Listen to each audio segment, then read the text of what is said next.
안녕하세요. 사연을 부탁해입니다. 오늘의 사연을 소개하겠습니다.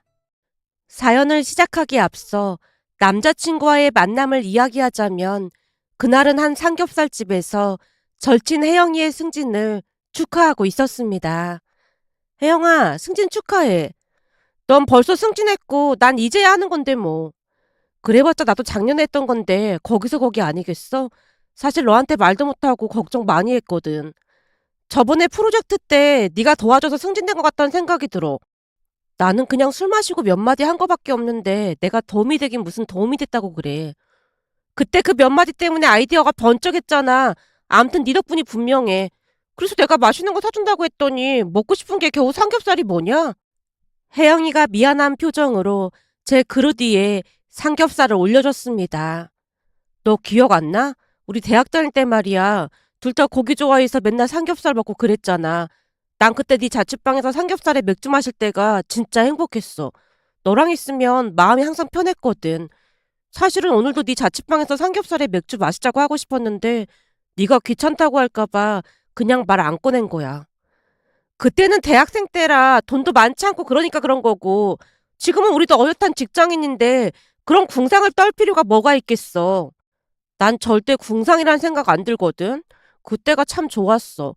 우리 맥주 마시다가 늦잠 자서 강의 못 들은 적도 있잖아. 이제는 그때 일이 추억이 됐네. 라며 지나간 일을 회상하고 있었는데요. 사실 혜영이와 저는 대학 동기입니다. 혜영이는 본가가 지방이다 보니 홀로 자취를 했고 절친이 된 이후로 혜영이 자취방에서 자주 시간을 보내곤 했어요. 물론 취업을 하고 난 뒤에도 간혹 혜영이 자취방에서 뒹굴거리긴 했지만 그때의 그 낭만은 많이 사라졌다고 해야 할까요? 그러면서 가끔은 그때가 그립기도 했는데요. 아무래도 대학을 다닐 때와 직장을 다닐 때와는 모든 것이 너무나 다를 수밖에 없었으니까요. 그날도 혜영이와 이런저런 추억을 떠올리며 시간 가는 줄 모르고 대화를 하고 있었습니다. 그런데 잠시 후 옆 테이블에 앉아있던 한 남자가 우리에게 시비를 거는 게 아니겠어요? 야, 니들 지금 좋은 회사 다닌다고 자랑질하는 거야? 네? 저희는 그냥 대화만 나눈 건데요. 갑자기 큰 소리로 우리에게 쏘아붙이는 모습에 잔뜩 얼어붙은 채 제가 겨우 대답을 했는데요. 남자를 자세히 살펴보니 이미 만취 상태인 듯 해보였기에 더 이상 시비가 붙으면 안 되겠다는 생각이 들었어요. 결국 제가 바로 사과를 했습니다. 불편하게 해드렸다면 죄송합니다. 뭐? 불편하게 해드렸다면 죄송합니다. 이것들이 좋은 회사 다닌다고 목에 힘이 잔뜩 들어갔네. 그리고 승진이 어쩌고 저쩌고 하던데 그렇게 기분이 좀 나한테 술이나 한잔 따라보던지. 남자가 도를 넘는 발언을 했고 혜영이가 남자를 쏘아보며 외쳤습니다. 저기요. 지금 제 친구가 죄송하다고 사과했잖아요. 그러니까 그만하시죠. 이건 또 뭐야? 여자가 구분구분해야지. 어디서 눈가를 야리고 있어. 라며 남자가 주먹까지 치켜들었고 제가 화들짝 놀라서 혜영이를 말렸습니다. 혜영아, 그만하고 나가자. 나가긴 어딜 나가. 당장 사과하지 않고. 조금 전에 죄송하다고 했잖아요. 그리고 우리가 뭘 그렇게 잘못했다고 사과를 하라는 거죠? 이게 어디서 꼬박꼬박 말대꾸야. 좋은 회사 다니니까 나 같은 쬐깐한 회사 다니는 사람들을 다 우습게 보이지? 이봐요. 그쪽이 어떤 회사 다니는지 내가 알게 뭐예요? 술 먹었으면 집에 가서 곱게 잠이나 자요. 뭐가 어쩌고 어째? 술에 잔뜩 취한 남자가 순식간에 혜영이 얼굴에 소주를 끼얹고는 다시 주먹을 치켜 올렸는데요. 그 순간 누군가 그 남자 앞을 가로막았습니다. 술 많이 드신 것 같은데 그만 집에 가시죠. 이건 또 뭐야? 저요? 저는 그냥 옆에서 고기 먹던 사람입니다. 그러니까 그만하고 돌아가시죠. 그러는 너나 그냥 고기나 처먹던지 하지. 왜 남의 일이 상관이야? 그쪽이 이렇게 소란 피우는데 고기가 넘어가겠어요? 그러니까 그만하시죠. 근데 이 자식 누구한테 하라 말아야? 술 취한 남자가 말리던 남자의 멱살을 잡았고 제가 급히 사장님에게 다가가서 경찰을 불러달라고 말을 했는데요. 그러던 사이에 이미 남자 둘이서 바닥을 나뒹굴고 있었습니다. 결국 잠시 후 경찰이 가게 안으로 들어와서 둘을 뜯어말렸어요. 그리고 우리는 얼떨결에 경찰서까지 가게 되었습니다. 잠시 후 별탈 없이 일이 잘 마무리가 돼서 말리던 남자와 함께 경찰서 밖으로 나왔는데요. 어찌나 고맙던지 제가 감사 인사를 했어요. 저희 때문에 너무 고맙고 죄송합니다. 아닙니다. 그쪽은 잘못한 게 없는걸요. 사실 저도 평소에는 막 나서고 그러는 성격은 아닌데 갑자기 여동생 생각도 나고 그래서 그냥 있을 수가 없더라고요. 거기다 오늘따라 술이 조금 들어가다 보니 객기를 부린 것도 없잖아 있네요. 이왕 이렇게 된 김에 통성명이나 하죠. 저는 김지석입니다. 아, 저는 이지호이고 여기는 제 절친 김혜영입니다. 지석이란 남자가 멋쩍게 웃고 있었는데요. 지석 씨 옆에 있던 친구가 자랑스러운 표정으로 말했어요. 오늘 우리 지석이가 참아서 다행인 거지. 만약 그대로 주먹 날렸다면 그 인간 옥수수 다 털렸을걸요. 지석이가 오랫동안 취미로 복싱을 했거든요. 아, 네, 감사합니다. 라며 혜영이와 제가 쑥스러운 듯 미소 짓고 있자 지석 씨가 제게 명함을 건네며 말했어요. 이것도 인연이라면 인연인데 명함 하나 받을 수 있을까요? 아, 네, 여기. 라며 제가 명함을 건네자 지석 씨가 혜영이에게 다시 말했습니다. 저기 혜영 씨? 혜영 씨 명함도 하나 받을 수 있을까요? 아, 네, 여기 있습니다. 그럼 오늘 아주 반가웠습니다. 제가 지금 꼴이 말이 아니라 창피해서 그만 실례를 해야 할 것 같네요. 지석 씨가 싱긋 웃으며 급히 발걸음을 옮겼습니다. 그 모습에 혜영이와 잠시 웃음이 터졌는데요. 지석 씨와 친구가 멀어지는 모습을 보고 있다가 제가 혜영이 옆구리를 찌르며 말했어요. 내가 볼 때 저 지석이란 남자가 너한테 관심이 있는 것 같아. 에이, 무슨 말도 안 되는 소리라고 있어. 말이 안 되게 왜 안 되냐? 보니까 내내 네 얼굴만 뚫어져라 바라보던데. 우리 혜영이 승진도 했는데 남친도 생기는 거 아니야? 복싱을 했다고 하는데 근육도 장난 아닌 것 같더라. 혹시 연락 오면 잘해봐. 됐거든. 저 사람이 나한테 연락을 왜 하겠냐? 라며 혜영이와 장난을 치다가 집으로 돌아왔습니다. 그런데 며칠 후 생각지도 못한 일이 일어났습니다. 그러니까 그때 그 지석이란 남자에게서 전화가 왔거든요. 처음에는 전화를 잘못 걸었다는 생각이 들어서 제가 조용히 말했습니다. 저기 지석 씨, 전화를 잘못 거신 것 같아요. 네? 잘못 걸다니요? 혹시 지호 씨 아닌가요? 네, 제가 이지호가 맞긴 한데 혜영이한테 전화 걸려고 하셨던 거 아니에요? 네? 혜영 씨한테요? 왜 그런 생각을 하신 거예요? 그날 지석 씨가 혜영이한테 명함을 달라고 하셨으니까요. 아, 그건 혜영 씨가 민망해 할까봐 예의상 달라고 했던 것 뿐입니다. 사실 저는 그날 내내 지호 씨한테 관심이 있었거든요. 저한테요? 네. 제가 지호 씨한테 관심이 없었다면 그 상황에 끼어들 이유가 없었겠죠. 그날도 봐서 아셨겠지만 그 난장판이 나는 동안에 누구 하나 도와주는 사람이 없었잖아요. 그 와중에 저는 지호 씨한테 관심이 있어서 그랬던 겁니다. 제가 너무 뜬금없이 고백을 한 것 같네요. 무리했다면 죄송합니다. 갑작스러워서 많이 놀라셨죠? 아, 조금 놀라긴 했어요. 그래서 말인데 혹시 언제 한번 밥이나 같이 먹을 수 있을까요? 제가 맛있는 밥 사드리고 싶어서요. 저기 그때 일 때문이라도 제가 밥을 사드려야 할 것 같은데요. 그럼 식사 같이 하신다는 거죠? 네, 날짜랑 시간 남겨주시면 연락드릴게요. 그렇게 며칠 뒤 지석 씨를 만나러 갔는데요. 예약했다던 식당에 들어가서 보니 지석 씨가 팔에 반 깁스를 하고 있는 모습에 깜짝 놀라서 물었어요. 설마 그때 다친 거예요? 그날은 정신이 없어서 잘 몰랐는데 계속 통증이 있길래 다음날 병원에 갔더니 뼈에 금이 좀 갔다고 하더라고요. 네? 금이요? 그럼 많이 다친 거 아니에요? 그렇게 많이 다친 건 아니고 살짝 금이 갔다네요. 괜히 우리 때문에 깁스까지 하고 너무 죄송해요. 아닙니다. 도와달라고 부탁을 한 것도 아니고 제가 자진해서 그랬던 거잖아요. 근데 지우 씨가 죄송할 게 뭐가 있겠어요. 그럼 깁스를 오래 해야 하는 거예요? 들어보니까 한 2주 정도 해야 할 것 같다고 하던데 우선은 지켜보자고 하네요. 그나저나 지우 씨랑 제가 인연은 인연인가 봅니다. 네? 그게 무슨 말이에요? 제가 다음 주에 회사에서 중요한 프레젠테이션을 하기로 되어 있었거든요. 사실 그동안 해외 주재원으로 가고 싶어서 엄청 노력하고 있었어요. 그러다 보니 중요한 프레젠테이션이라고 팀장님이 잘하라고 신신당부를 했었고요. 근데 제 팔이 갑작스럽게 이렇게 되다 보니 팀장님이 안타깝지만 다른 사람한테 넘기라고 하더라고요. 그럼 팔 때문에 못하게 된 거예요? 아무래도 임원들 모셔놓고 하는 중요한 자리다 보니까 난감하게 됐죠 뭐. 순간 지석 씨가 옅은 미소를 짓는 모습에 말문이 막힌 채 얼어붙어 있었는데요. 지석 씨가 오히려 당황한 표정으로 입을 뗐어요. 저기, 그게 지호 씨 부담 가지라고 하는 말이 아니라, 그러니까 제 말은 지호 씨를 만날 운명이었다는 것 같다는 말을 하고 싶다는 거예요. 이게 참 신기한 게 예전에는 그 주재원이 그렇게나 하고 싶었거든요. 근데 지호 씨를 만난 뒤로는 그냥 시들해졌다고 해야 할까요?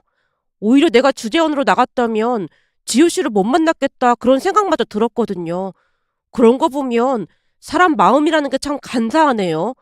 암튼 그래서 저는 오히려 이 팔을 다친 게 감사하다? 뭐 그런 얘기입니다. 그래도 그런 말이 어딨어요. 만약 이 와중에 제가 주재원으로 나가게 됐다면 지호 씨랑 더 이상 인연이 이어지지 않았을 테니까요. 그러니까 저는 우리가 인연이라고 생각합니다. 혹시 제 말이 부담스러웠을까요? 지석 씨가 조심스레 묻는 모습에 저도 기분이 나쁘진 않았기에 살짝 미소 지었습니다. 그리고 그 뒤 우리는 연인 사이가 되었어요. 우리 둘이 사귄다는 소리를 듣고 혜영이가 많이 놀란 채 물었습니다. 진짜로 둘이 사귄단 말이야? 그렇게 됐어. 사람 인연이라는 게 진짜 신기하긴 하네. 그때 보니까 나쁜 사람 같지도 않던데 잘 됐네. 축하한다, 지유야. 나도 이렇게 빨리 빠져들 줄은 진짜 몰랐는데 지석 씨는 여자 마음을 기가 막히게 잘 읽는 것 같아. 거기다 말도 어찌나 잘하는지 매일매일 감탄한다니까. 그럼 좋은 거 아니야? 거기다 그날도 딱 나서서 지켜주는 거 보니까 듬직하기도 하고 사람 꽤 괜찮아 보였어. 그러니까 한번 잘 만나봐. 네 절친으로서 난 적극 찬성이니까.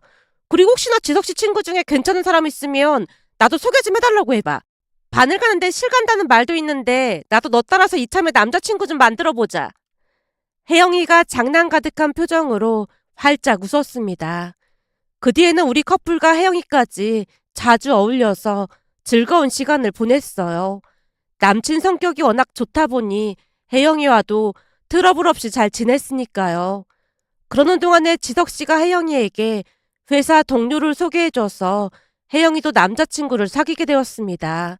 그 바람에 우리는 커플끼리 자주 모여서 즐거운 시간을 보냈어요. 그렇게 지석 씨와 1년 정도 사귀었을 무렵 혜영이에게서 전화가 왔습니다. 지효야, 오늘 저녁에 시간 괜찮아? 오늘 저녁에? 혹시 지석 씨 만나러 가는 게 아닌가 해서 연락해봤어. 오늘 지석 씨 회사 일 때문에 바쁘다고 하더라고. 그럼 오늘은 나 만나도 되는 거네? 혹시 무슨 일 있는 거야? 우선 만나서 얘기하자. 혜영이 말에 잠시 후 약속 장소로 나갔는데요. 그날따라 혜영이가 먼저 와서 기다리고 있었습니다. 일찍 왔네? 말일인데 바쁜 거 아니야? 너 말일에 항상 바쁘잖아. 지금 그게 문제가 아니야. 뭐? 그게 무슨 소리야? 혹시 지석 씨가 너한테 프로포즈 했어? 프로포즈? 아니, 프로포즈라니 갑자기 무슨 말을 하는 거야? 사실은 상민 씨가 하는 말이 지석 씨가 곧 너한테 프로포즈 할 거라고 했거든. 우리 만난 지 1년밖에 안 됐는데 벌써 프로포즈를? 내 남친 말로는 그랬어. 근데 내가 이상한 소리를 들었지 뭐야? 이상한 소리라니? 혹시 지석 씨 일인 거야? 제가 걱정스레 혜영이를 빤히 바라봤는데요. 그도 그럴 수밖에 없었던 것이 혜영이 얼굴에 근심 걱정이 가득해 보였거든요. 그러니까 내 말 잘 들어야 해. 상민 씨도 이런 말을 나한테 해야 하나 말아야 하나 많이 고민했다고 하더라고. 대체 무슨 말인데 그래? 그게 한 달 전인가 지석 씨가 상민 씨한테 이상한 소리를 했다더라고. 그러니까 집안에 일이 생겨서 결혼을 서둘러야겠다 그런 소리를 했다는데 혹시 그동안 지석 씨 뭔가 이상한 거 없었어? 이상한 거라니? 그러니까 평소랑 많이 달라진 것 같다거나 그런 게 없었냐는 거지. 글쎄, 난 잘 모르겠던데. 제가 고개를 갸우뚱거리고 있자 혜영이가 다시 말을 이어갔습니다. 상민 씨도 엄청 조심스럽게 말을 꺼내더라고. 근데 너랑 내가 절친인 거 알고 있다 보니까 그냥 모른 척할 수가 없었다나 봐. 대체 무슨 일인데 그래? 그게 조금 전에도 말했지만 상민 씨 말로는 한 달 전쯤에 지석 씨가 이상한 소리를 하더래. 그러니까 결혼을 빨리 서둘러야 한다는 말을 했다는데 결혼을 서두르다니? 들어보니까 집주인이 전세를 올려달라고 했다는데 좀 많이 올려달라고 했다나 봐. 그게 우리 결혼이랑 무슨 상관이라고 그래? 결혼하면 네가 모은 돈이 있을 거 아니야. 네가 대충 얼마 모았다고 말을 했다며. 그걸 합해서 전세금 올려줄 생각이었다나 봐. 난 도무지 무슨 소리를 하는 건지 이해를 할 수가 없네. 그러니까 내가 모은 돈을 합해서 전세금을 올려주고 그렇게 학가에서 살자는 거잖아. 내가 왜 그래야 하는 건데? 나한테 상의도 안 하고 학가를 한다고? 그것도 집 전세 보증금이 모자라서? 말도 안 되는 소리를 하고 있어. 너 혹시 잘못 들은 거 아니야? 그동안 지석 씨 만나면서 쪼들리고 그러는 거 전혀 못 느꼈는데 전세 보증금 올려주려고 학가라니.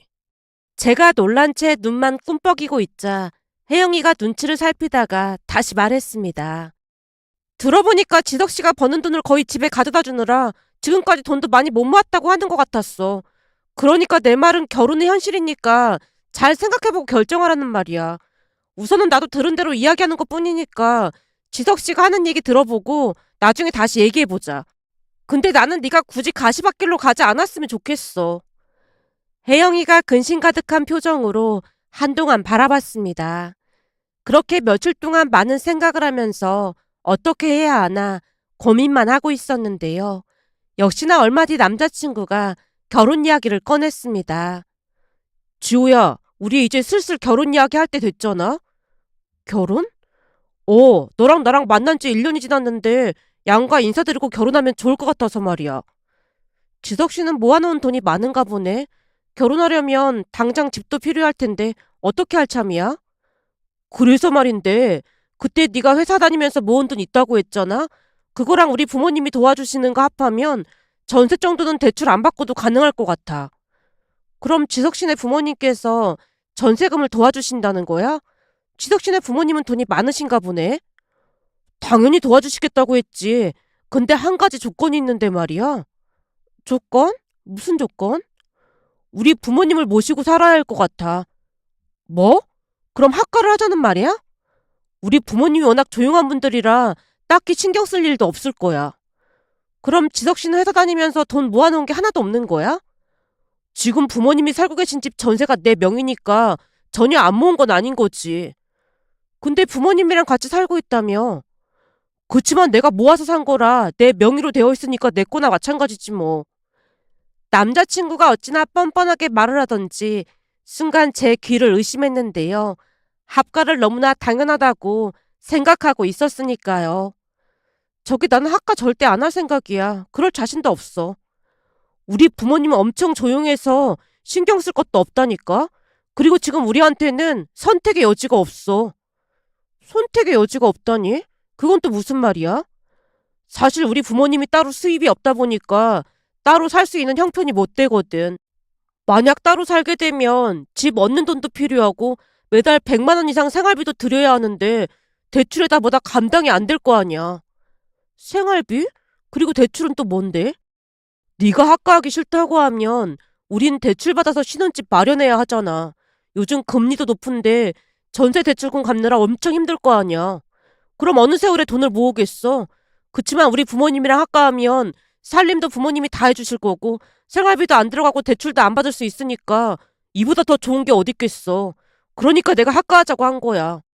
어때? 내 말 들어보니까 진짜 합리적이지. 그러니까 우리 학가에서 살자. 그럼 나중에 출산해도 부모님이 육아도 도와주고 하면 일석이조잖아. 그렇게 해줄 거지?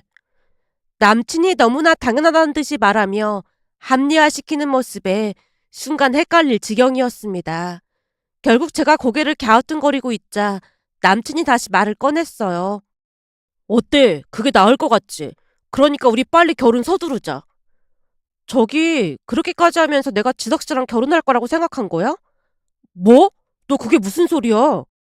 아니 그러니까 지석 씨 말을 요약해보자면 내가 모은 돈으로 지석 씨네 부모님 사는 집 전세금을 보태주라는 말인 거잖아. 대체 내가 왜 그래야 하는 거냐고. 그 전세집이 내 명의로 되어 있으니까 우리 부모님 전세 보조금을 보태주는 건 아니지. 자꾸 말을 이상하게 하는데 내가 모은 돈으로 지석 씨네 부모님 전세금 보태주는 게 맞는 거고 합가를 안 하면 용돈을 매달 100만 원씩 드리자는 것도 말이 안 되는 거야. 그럼 우리 부모님께도 매달 100만 원씩 드릴 생각이야?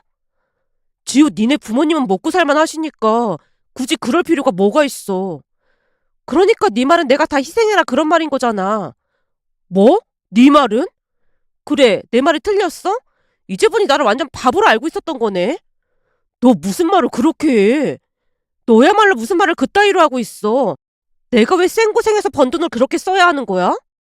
제가 정색을 한 채 남친을 노려보자 남친이 움찔하는 듯 하더니 다시 선심을 쓰듯 말을 꺼냈습니다. 알았어. 네가 그렇게 불편하면 학가나 하지 말자. 대신에 우리 부모님한테 매달 100만 원 보태드리는 걸로 하자. 아직도 내 말을 이해 못한 모양이네? 내가 왜 지석씨 부모님을 먹여 살려야 하냐고. 그러니까 한마디로 네가 짊어지고 있는 짐을 나보고 대신 짊어지라는 얘기잖아. 근데 어쩌지? 난 그럴 생각에 추후도 없거든. 그러니까 우리 이만 헤어져야 할 것 같아. 뭐? 헤어져? 네가 나한테 빚진 게 있는데 그러면 안 되는 거지.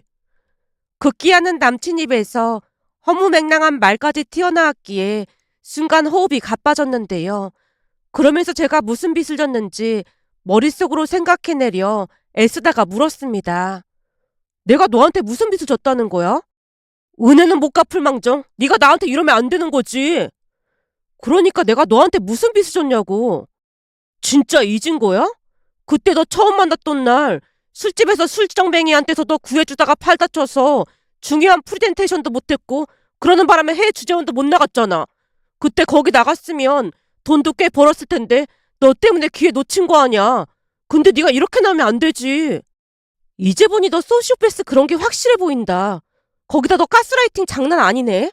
이래서 사람들이 순간 혹하고 당하는 거구나. 미안한데 난 그렇게 아둔한 사람이 아니거든. 그러니까 말도 안 되는 소리 할 생각도 하지 마. 설마 네가 그런 말 하면 내가 움찔할 줄 알았던 거야? 진짜 은혜를 원수로 갚네. 아무튼 너랑 더 이상 볼 일 없으니까 그만 헤어지자. 헤어지는 김에 한마디만 더 하자면 너한테 완전 정 떨어지게 해줘서 정말 고마워. 여기 닭살 돋은 거 보이지? 그나마 너한테 남아있던 정도 뚝 떨어지게 해줘서 고맙다. 그리고 너 말이야. 다른 여자 만나서 고생시킬 생각하지 말고 니네 부모님 모시고 행복하게 오래오래 잘 살 생각이나 해. 결혼 같은 소리하고 자빠졌네. 라며 제가 그곳을 나와버렸습니다. 제 뒤통수에 대고 전남친이 고래고래 소리를 질렀지만 상관도 하지 않고 곧장 집으로 돌아왔습니다.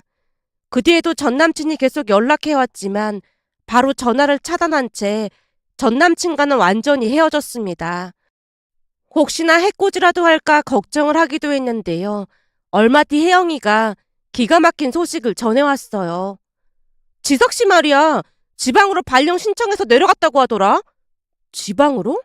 들어보니까 지석씨 아버지란 사람이 문제가 많다나 봐. 돈도 없으면서 친척들한테 여기저기 돈까지 빌려서 무슨 사업을 해본다고 하다가 쫄딱 망한 모양이야. 그러다 보니 있던 전세금까지 빼서 빚을 갚아야 할 처지인 모양이더라고.